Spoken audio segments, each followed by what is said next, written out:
Hi, my name is Dennis Derrickson. I am a professor at California Polytechnic State University, and I am in the electrical engineering department. In this video presentation, I'm going to continue my series on noise.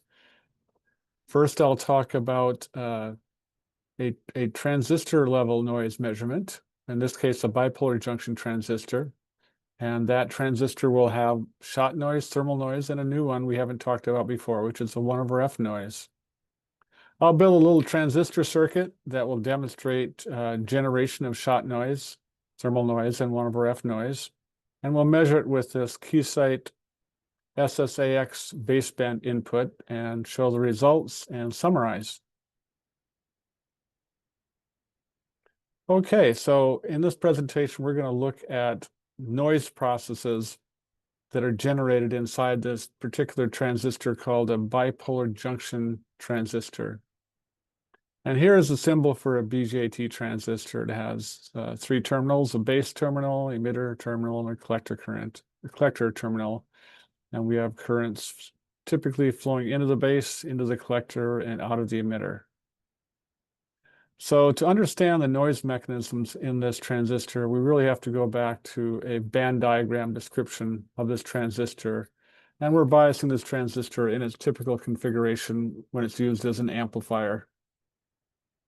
So we have 2 junctions here. We have a base emitter junction diode and we have a base collector junction diode. And let's demonstrate that in this band diagram. Okay, so here is the emitter, and we have a ohmic contact to the emitter right here. And the emitter has N doping.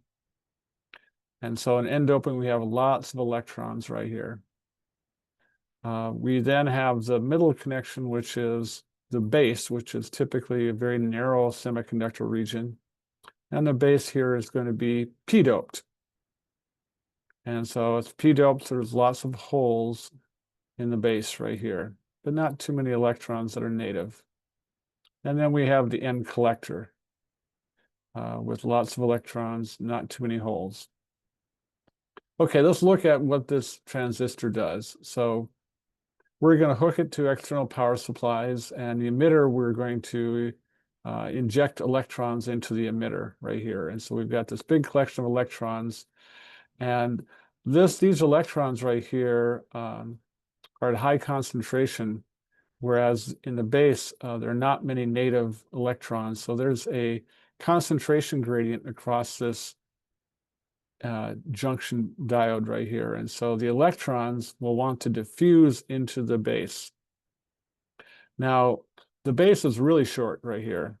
So when the electrons do encounter the base, they see the sea of holes, and the holes will want to recombine with the electrons. And that is typically in a diode that all of the electrons would be consumed by the holes. But since the base is so thin, the electrons start getting eaten up by the holes in the base. But we have this another base collector junction, which is reverse biased right here. So this is a reverse biased junction right here.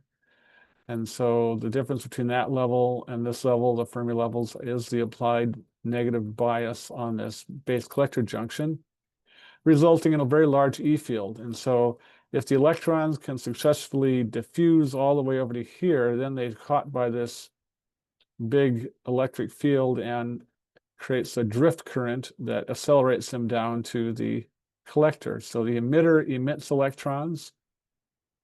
Hopefully, most of the electrons make it over to the collector, and the collector collects electrons. And by adjusting the base voltage right here, we can control how many of the electrons right here are emitted into the collector. Now, we had talked previously about noise sources in diodes, and so we have 2 diodes right here. So the first noise source we have is this shot noise phenomena, where this diffusion right here from the emitter through the base is not consistent in time. These events, when you have an electron emitted over a barrier, have happened at random times, and that results in this kind of lumpy noise going into the emitter caused by this shot noise current. We also have this reverse bias diode from the base collector right here. And so we have a little bit of a random emission going on there. So we have also shot noise in the base collector junction. The transistor acts as an amplifier because only a very small fraction of these electrons are captured by the holes. And so by adjusting the base voltage and the base current, we can adjust how much current flows from the emitter to the collector, and that gives us our amplification. Now, in bipolar junction transistors, one of the unique things that we find is that the base in a silicon bipolar junction transistor has to be relatively lightly doped. We have this phenomena where holes here can also diffuse from the base back to the emitter, because we have a high concentration of holes here, not many holes in the emitter. But that particular current in a bipolar junction transistor is wasteful. It does nothing to the transistor, has no positive use. So we don't want to have this injected current from the base to the emitter. That's going to hurt the gain of our transistors. So that makes our designer of transistors have a very light doping on the P region to minimize this injection of holes from the base to the emitter.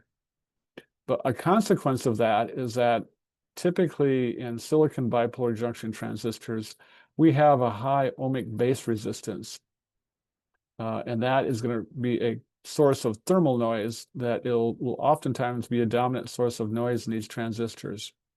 Now, there's another kind of transistor called the heterostructure bipolar junction transistor that is good at reducing this hole current and allows a higher base doping. But that's a topic for another get-together. So here's the band diagram that's supposed to illustrate the mechanisms of thermal noise and shot noise. Excuse me. Now let's go and create a circuit model, a small signal circuit model for this bipolar junction transistor that can model the noise mechanisms. So this right here is called a hybrid pi model for a bipolar junction transistor. It's a small signal AC model. And here we have three terminals: the base, the emitter, and the collector. So first, let's look at the basic gain mechanism right here. So we have a current source right here that's dependent on the current that's flowing into the base right here. Here's the base current right here. And so this is called the current gain. It's typically a number from 100 to 200. The current in the collector right here is maybe 100 to 200 times the current in the base. So that's a dependent current source right there. That's what we want. But then we're going to have additional noise sources. So because we have this ohmic base resistance right here, we have a resistor right here, which we're going to have that causes thermal noise. And I've chosen to do the Norton equivalent noise source for that thermal noise, square root of 4 kTB over R base ohmic. And typically this is a value from 10 to a few hundred ohms, depending on the particular transistor you have. We also have in the AC model a dynamic resistance right here looking into the base right here. And this is going to be taking the derivative of the change in the voltage over the change in the current on this input diode right here. We call that R pi. It's an AC resistance. And since it's not a real resistor, it's an AC resistance, there's no thermal noise generated in that R pi resistor right here. It's noiseless. We do have shot noise in the base emitter junction right here. We get this random emission from the emitter, and some of that current is collected in the base right here by recombination. So we're going to have a shot noise source on the base emitter diode that has a value of 2 times Q times I base times the bandwidth square root. That's a shot noise current, and that shot noise current will then flow through this resistor and then get amplified to the output. This thermal noise also will get amplified to the output. And at the base collector, the base collector junction, we're going to actually have a reverse bias diode, and it will have a shot noise contribution right here. So this is the shot noise contribution of the base collector diode. And then we have some output impedance of the device, which is an AC impedance, which again is not a noise. There's no noise in that. So this is there's two noise mechanisms here that are being demonstrated: shot noise and thermal noise in a bipolar junction transistor. But there is more. So let's look at that. There's an additional noise source that we haven't talked about before, and that's called 1/f noise, sometimes called flicker noise. And I'll show it in a diode right here. So here's a forward biased PN junction diode. And so we have lots of holes right here in the P-type material that diffuse to the N-type material, causing hole current. And then we have a large number of electrons in the N-type material diffusing to the P-type material, recombining and causing electron diffusion current. And that causes shot noise due to the random emission across the barrier. But there's another phenomena, and this is really kind of imperfections in the crystal lattice, especially prevalent when the crystal lattice encounters the air above it, those places where the bonds just kind of are dangling out there. But we're going to model those dangling bonds or impurities as mid-band gap states right here. And so normally this region between the conduction band and the valence band is forbidden. There's no allowed states in there, but due to imperfections in the lattice, or the lattice just ending and going into air, we have these states that can capture and then later re-emit carriers. So here in the P-type material, I show you a case where we have a capture of an electron right there, and then maybe some time constant later we have an emission. And that's a random thing.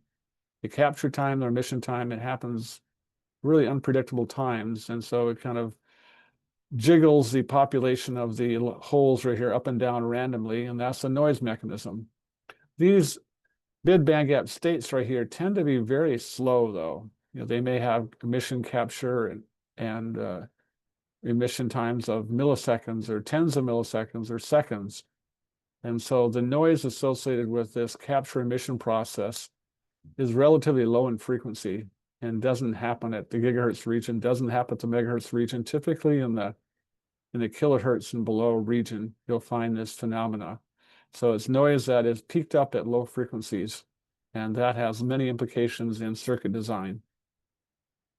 So 1/f noise is kind of a shot noise phenomena in that it's random emission times that cause the noise mechanism, but we're going to model it like shot noise, where the RMS value of the 1/f noise is the square root of some constant, which is an experimental proportionality constant for 1/f noise.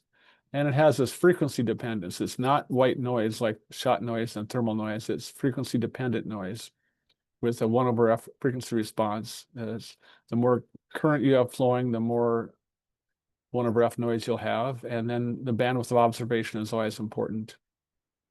So this is 1/f noise in a forward bias diode. And so a bipolar junction transistor also has diodes built into it. And here it shows, again, the bipolar junction transistor. And then we have this band diagram view of the bipolar junction transistor, where we have mid-band gap states in the P region, and the P region of the base, and the N region of the emitter, and the N region of the collector. And we all these have random capture emission times that produces 1/f noise. And so in our model right here, to model the additional 1/f noise, we're going to add a current source at the output right here. And that current source will have the formulaic look of the square root of some constant for 1/f, a frequency dependence of 1/f. proportional to the DC current and bandwidth square root. So that's where we're going to put a model for the 1/f noise. Now let's look at that frequency dependence of 1/f a little bit more. Here's a hypothetical output noise from a bipolar junction transistor measured into a high sensitivity receiver. And notice I have a log frequency axis on this axis right here, going from 0.1 hertz to 100,000 hertz. And this axis, we have noise power as measured in a sensitive noise receiver. And we're going to assume right here that all this measurement is done in a 1 hertz bandwidth. So the thermal noise and the shot noise, if it was perfect, would have minus 174 dBm per hertz noise floor right here. So this is the broadband noise of shot noise and thermal noise if we had very little noise. 1/f noise has this slope that it rises as we get lower in frequency. And with 1/f, you find that from a power point of view, that's a 10 dB per decade slope. So if you go from a kilohertz to 100 hertz to 10 hertz, each decade gives you a 10 dB increase in the noise spectral density. That's the 1/f noise shape. Another note right here is that sometimes in data sheets, the vendor might talk about this corner frequency, this 1/f corner frequency, where we have the intersection of the broadband noise and the 10 dB rising noise. So that is a useful parameter, but sometimes it can be a little bit deceiving in that if the broadband noise goes up and down, that changes the corner frequency. So it's not always the most reliable measure of this 1/f noise phenomena. Okay, let's build a circuit and see if we can measure some of this noise in a transistor. So I took a very common transistor, very historic, well-known transistor called the 2N2222 transistors, NPN bipolar junction transistor. And I built this DC biasing circuit around that transistor. So we have this resistor right here, RB, that controls how much current is flowing into the base. Typically, the collector and the base current are related by this quantity called beta. And the beta is the ratio of the collector current to the base current. And in this particular transistor, it had a beta of about 220, which is a DC current gain parameter. For modeling purposes, there's a couple of calculations that are needed for a noise model, and one is the transconductance. And the transconductance classic formula for a bipolar junction transistor is 40 times the collector current. We have 10 milliamps of collector current flowing right here. We have a 10-volt bias, so 10 milliamps times 500. We have 5 volts across this resistor. We have 5 volts from the collector to emitter in this design. So it's all biased up, ready to go. I also chose to AC short the collector to ground, just so I have a known impedance at the base terminal right here. So then I want to work on predicting what kind of noise this transistor will produce and trying to understand what is the dominant source of noise, since both thermal noise and shot noise and 1/f noise will all be present in this transistor circuit. So I'm going to take the transistor right here and do a hybrid pi model for it, a small signal hybrid pi model here. So we have 3 terminals, a base, emitter, and collector. The signal will have this gain term right here where the output current going to the load is going to be some gain constant beta, which is IC over IB times the base current right here. So that's the gain of our amplifier.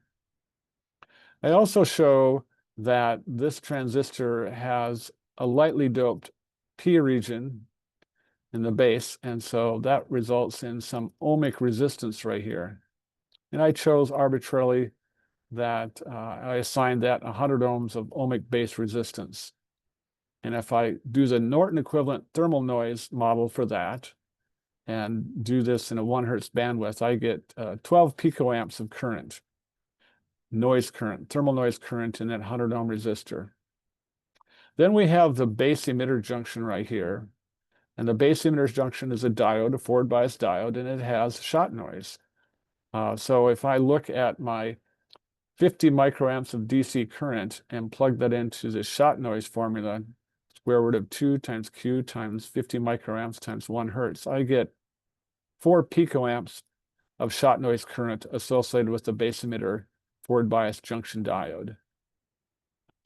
And on the base collector diode, we have a larger current in that base collector diode, and we're going to have 10 milliamps, this current right here, of shot noise. And so I do that calculation for the collector shot noise, I get 56 picoamps. Now we have 3 noise sources here: thermal, base shot noise, collector shot noise. And we'd all like to compare them to see which is going to be the dominant noise, because we're going to measure that noise here at the output. So what that means is we have to propagate the noise effect here to the output to compare all 3 noises. So let's first look at this ohmic thermal noise right here, which is 12 picoamps. So that thermal noise has 2 paths. It can take a path through its own resistance right here, or the path through R pi. This is 100 ohms. This is 550 ohms for the R pi. So most of the current will go through the 100 ohm resistor right here. Some will go through here. But we're interested in what goes through here, because that current will be multiplied by 220 to go to the output. So if I take the 12 picoamps, and then right here I have something called a current divider, and it tells what fraction of this current right here will go through the base resistance and how much will go through this ohmic resistance. And so this is the current divider ratio. So most of the current will go through here, since it's a small resistor. Some current will go through here. And then that current will be amplified by the transistor through this beta IB to go to the output right here. And so at the output, we're going to have 400 picoamps of current flowing towards the 50 ohm resistor. Now this shot noise on the base emitter diode also flows either through this resistor here or this resistor here. Most of it will flow through here, some of it will flow through here. We do the same kind of calculation. 4 picoamps of shot noise is going to go through a current divider to see what fraction comes out through I base, multiplied by the current gain, and we'll get 135 picoamps of current coming out towards our load. So this one directly is measured at 56 picoamps with a collector current of 10 milliamps. So if you compare all those numbers, 56 picoamps, 135, 400 picoamps, all flowing towards this load. The largest one is the thermal noise from this resistor right here, amplified by the current gain of the transistor, giving you 400 picoamps at the output. Now, when we want to compare all 3 noise mechanisms here in the 50 ohm resistor, we have to root sum square them. So if I take the square root of 56 squared plus 135 squared plus 400 squared and take the square root of all that, I'm going to find that 400 picoamps will dominate, and these noise sources really had no effect on the transistor. Thermal noise dominated. And if I find the absolute power and the voltage right here, I'll take 400 picoamps times 50 ohms. I get 20 nanovolts. If I convert that to dB volts by taking 20 log of that quantity, I get minus 154 dB volts. If I calculate the power in milliwatts, I get minus 140 dBm, and both of those noise quantities are measured in a 1 hertz bandwidth. So now we're going to see if we can measure that. So here's my circuit right here. I have the 2N2222. I have a biased input right here, and then I have AC coupling to the output, and the output will be connected to this Keysight SSA-X baseband noise measurement system. And here's my circuit, and I AC couple it to this measurement tool. The measurement tool in review has this Keysight SSA-X, which has a very sensitive correlation receiver going into this input right here. And in previous discussions, I've shown you how this cross-correlation receiver allows you to measure very small levels of noise. Let's go and see what the measurement turned out. We have this 2222 transistor spewing out noise. Let's see how much noise we have. And we predicted that we're going to see minus 154 dB volts in 1 hertz. That's what we predict we should see. And here's what we measured. Okay, let's get oriented. This right here is a vertical axis measured in dB volts in a 1 hertz bandwidth. And this is log frequency going from 1 hertz to 10 megahertz. Here's the number of cross correlations we did to get good sensitivity. This area right here shows you kind of where the noise floor of the system is with this many correlations. And here's the measurement. So if you look at the marker, it shows about a noise level from this transistor that's fairly flat right here at minus 162 dB volts. Our model had us predict minus 154 dB volts per 1 hertz. I arbitrarily chose what kind of base resistance we had, so we might want to fit that data to the base resistance, but I think that's a reasonably close fit for the kind of crude assumptions that we had made. And then at lower frequencies, here below 1 kilohertz, the noise starts to rise, and that's a 1 over F noise contribution from the transistor. We also note that the system can measure discrete signals that are not noise, and so here are 60 hertz and 120 hertz noise sidebands from this linear power supply that I was using to supply this. So we see the broadband noise, which is going to be actually amplified thermal noise from the base resistance, and then we see this 1 over F noise, which is a shot noise-like quantity caused by all the traps in the transistor and random capture and emission times. So summary. So in a transistor circuit like the 2N2222, we have several noise mechanisms. We have shot noise that is associated with the base collector and a base emitter junctions and random emissions across potential barriers. We have thermal noise, in this case dominated by the base ohmic resistance that's amplified to the output. And thermal noise was the dominant one in this particular circuit, so it's the one that's kind of on fire right here. And we have 1 over F noise, and 1 over F noise says, I'm important too, but probably only important at low frequencies, but don't forget about me, because at low frequencies, I'm the dominant noise source. And I also wanted to show that the sensitive cross-correlation receiver of the Keysight SSA-X allowed us to make a quantitative measurement of the output noise in this particular scenario. So thank you for your attention on my noise presentation on this transistor circuit. Hopefully it was a useful exercise, both understanding the theory and how you can measure that noise directly.